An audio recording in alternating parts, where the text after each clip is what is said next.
with this scramble here of people reaching over, grabbing the leg, and of course in the crotch, to me, I think it's easy to beat as well. I put you in the position when here we are, we got pressure on our head, the legs extended over our head, what do? Now I'm going to show you how to beat it before you get there. If a guy's counting on that counter, a lot of times they're going to let you in on the leg and then they're going to go to beat you, okay? Because they're very effective, they're real confident in those scrambles, so they're going to go immediately to try to beat you, try to score their 2 takedown or try to score their 2 takedown with back points, trying to get to that cradle. They're confident guys. I've had several of them that worked this type of defense, and it wasn't always from a low single leg. It can be from a swing single. It can be from a lot of different positions as far as single legs. So here's the way you would beat this in a low single leg, where I don't even want to get there, okay? Is I know that he's going to try to create an angle on me here and put pressure on my head. So as I hit, the first thing I'm going to do is with my post hand, I'm going to drop it back and I'm going to wrap immediately, okay, before he even gets over there.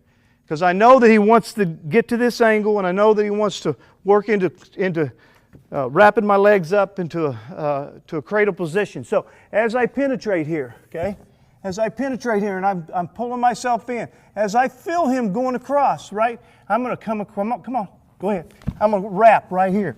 And then I'm going to drive. I want to catch below the hip here.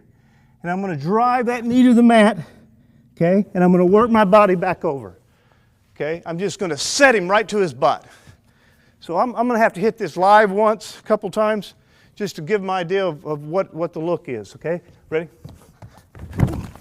Right. Now notice how I changed levels and I completely flattened out here, okay?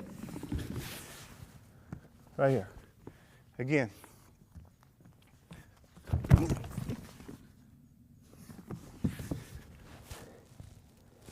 Beat it.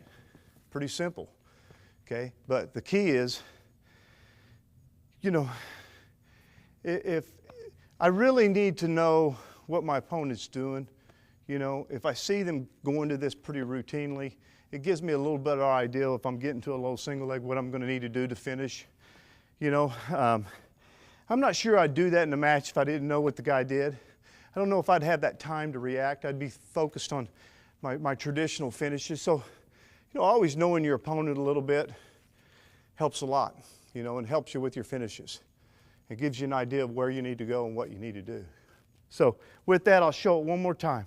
Again, as I feel him trying to create that angle, okay, I just completely sprawl out to my belly with my head, a lot of pressure into that knee as I'm pulling that ankle to me, okay? And once I get hooked, and normally I'd much rather be below his hip a little bit instead of up into the waist area. I'd like to be below his hip. It gives me a little better grip, but that's not real important. But how I build is I'm going to pull that foot up as I put my head down, and I'm just going to start to scoot my hips across the body to score my points, okay? So right here, boom.